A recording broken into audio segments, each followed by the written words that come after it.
Welcome to Royal Secret. In a world where royalty often seems distant and ritualistic, a single name has surged to the forefront of international intrigue: Queen Mary of Denmark. And today, she's not just trending in Copenhagen. No, Mary has done something far bigger. Something that's sent shockwaves across Europe and set hearts pounding in the glittering salons of Paris.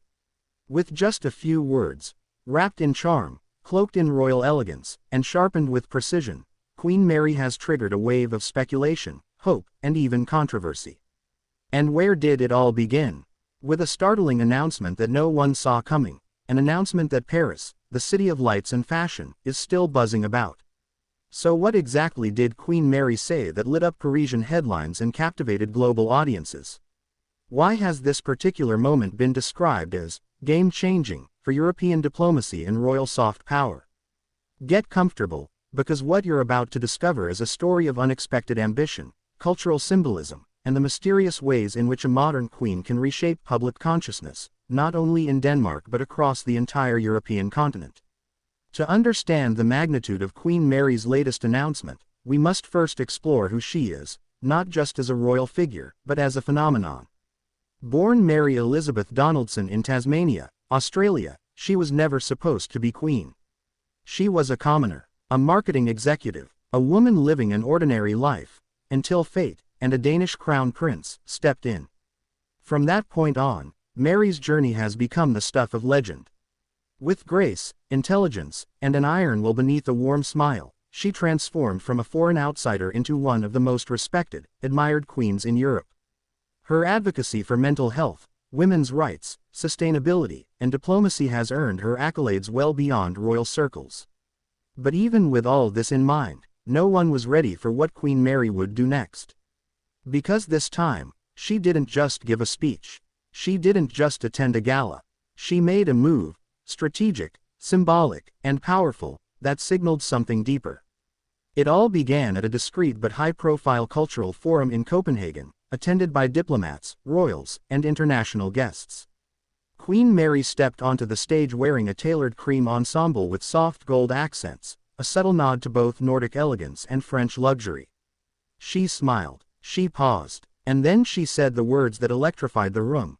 "It gives me great joy to announce that I will personally lead the Danish delegation to Paris later this year for a landmark cultural initiative between our two nations."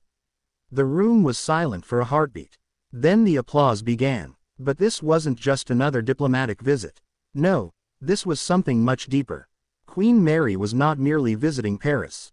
She was orchestrating a high-level cultural exchange, involving fashion houses, environmental think tanks, royal institutions, and educational bodies. The aim: to reshape and modernize the centuries-old relationship between Denmark and France, through fashion, sustainability, and royal diplomacy. It was a bold step into the heart of European influence, and Queen Mary was leading it. Observers and analysts have since been scrambling to unpack the deeper meaning behind Queen Mary's move. Paris is not just a city.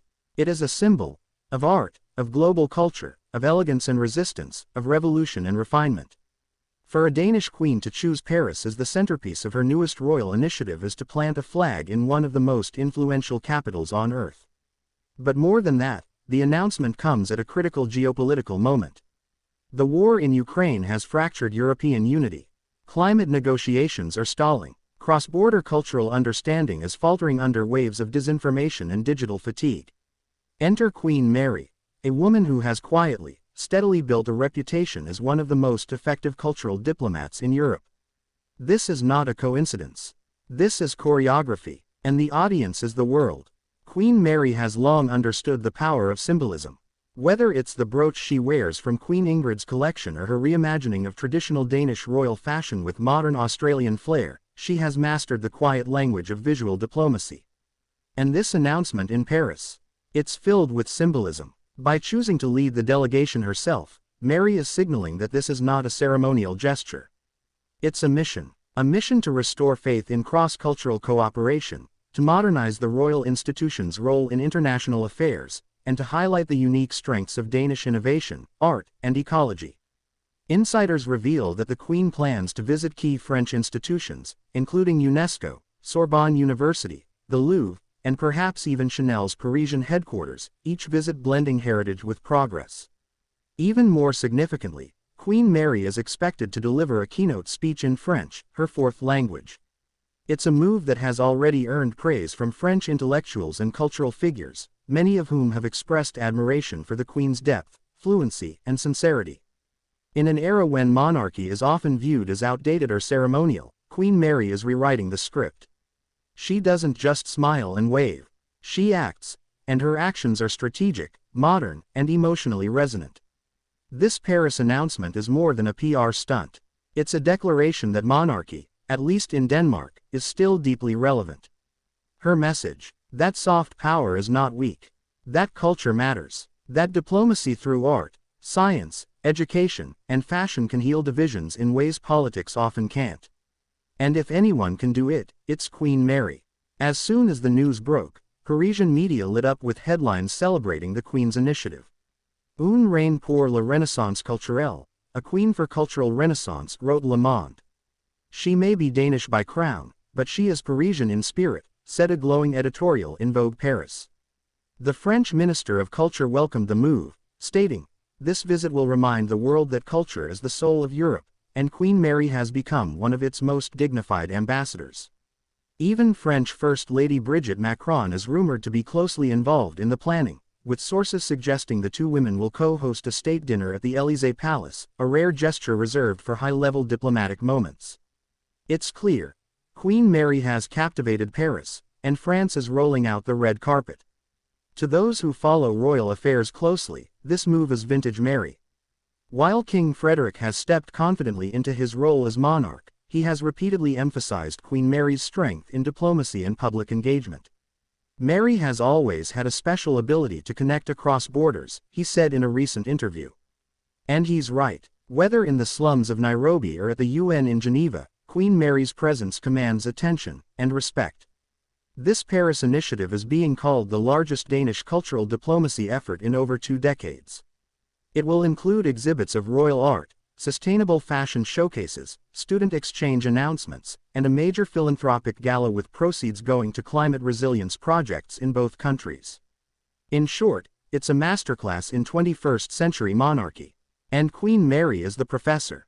When Queen Mary stepped into the spotlight with her announcement that she would lead a major cultural delegation to Paris, the applause wasn't just public, it echoed behind palace walls too. And perhaps most notably, from the one person whose opinion truly counts, King Frederick X of Denmark.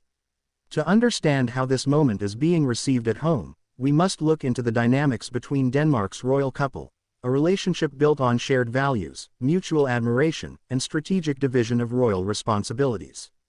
Insiders at Amalienborg Palace have confirmed that King Frederick was not only supportive of Mary's move, he was instrumental in shaping the groundwork.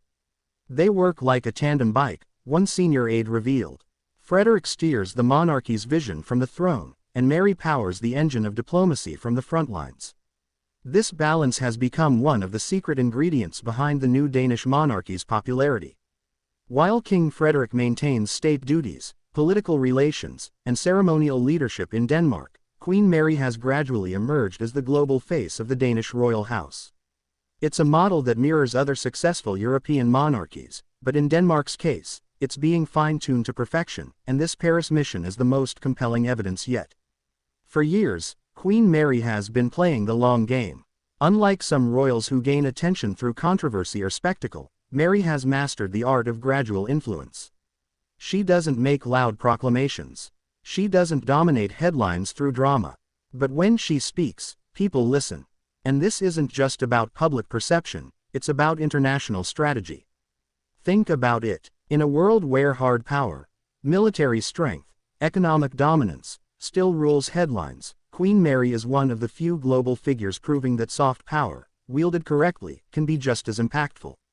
By focusing on climate, education, gender equality, fashion diplomacy, and cultural ties, Mary is positioning Denmark as a country that punches far above its weight on the global stage. And her announcement about leading the Paris initiative proves she's not just participating in the conversation, she's driving it. But the Queen isn't acting alone. Behind her, a new generation is watching, learning, and perhaps preparing. As Mary takes on this Paris mission, many eyes are turning to her children, especially Princess Isabella and Crown Prince Christian, both of whom have recently stepped more into the public eye. Sources close to the palace suggest that both Isabella and Christian will accompany their mother to at least part of the Paris itinerary, particularly the youth-focused elements, such as sustainability panels and university exchanges. If true, this move signals something much deeper, the beginning of a royal training ground for the next generation of Danish leadership. Imagine this: Princess Isabella, standing with her mother in front of UNESCO, speaking about global youth engagement. Or Crown Prince Christian shaking hands with young French innovators, continuing a legacy of Nordic-European cooperation. This is no longer just a cultural visit. It's a dynastic projection of soft power, and Queen Mary is orchestrating every move. We often see the Danish royal family as a blend of tradition and modernity, and never has that been more evident than now. Behind Queen Mary's Paris plans is a family that truly functions as a team.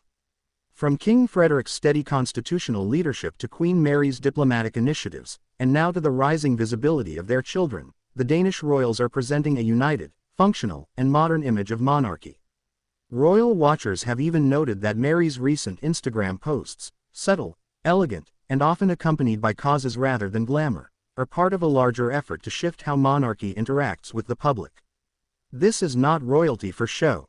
This is royalty for impact, said one European political commentator. Queen Mary is redefining what it means to be royal in the 21st century. Now let's look more closely at the actual initiative itself. What exactly is Queen Mary bringing to Paris? While the official announcement referenced a landmark cultural partnership, multiple sources have confirmed that this effort includes a joint sustainability summit featuring Danish and French researchers, artists, and policymakers. A curated exhibit of Danish royal fashion through the ages, set to debut at the Musée des Arts Décoratifs. A youth diplomacy workshop, hosted at Sorbonne University, in which Mary will deliver the keynote. A private meeting with Brigitte Macron, centered around international education and philanthropy. A gala charity dinner, co-hosted by the Danish Embassy and Paris Fashion Week, with proceeds earmarked for coastal preservation initiatives.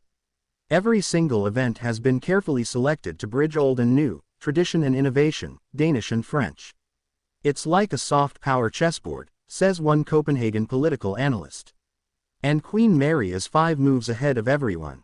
But not everyone is applauding unconditionally. Across Europe's royal houses, Queen Mary's growing influence is being watched carefully, and not just with admiration. There's a quiet but undeniable sense of competition among European monarchs, especially when it comes to international perception. Some insiders suggest that this Paris visit may have raised eyebrows in Stockholm and Madrid, where Crown Princess Victoria and Queen Letizia have traditionally held the spotlight in diplomacy and soft power. Old Mary's rise disrupt that balance. One British tabloid recently asked, "Has Denmark's Queen quietly eclipsed Europe's most glamorous royals?" A provocative headline, but one that reflects a growing sense that Queen Mary is not just participating in the royal game, she may be redefining its very rules. And yes, for many royal watchers, the contrast between Queen Mary and another globally recognized royal woman, Meghan Markle, is too stark to ignore.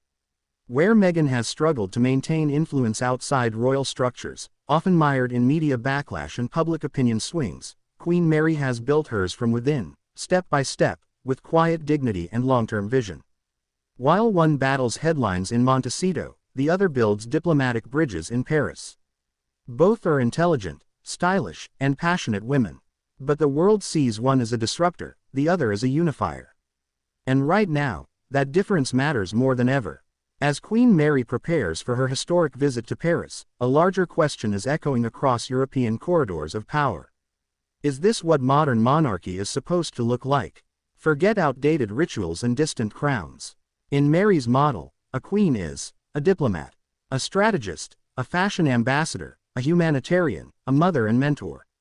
And above all, a symbol of national integrity and vision.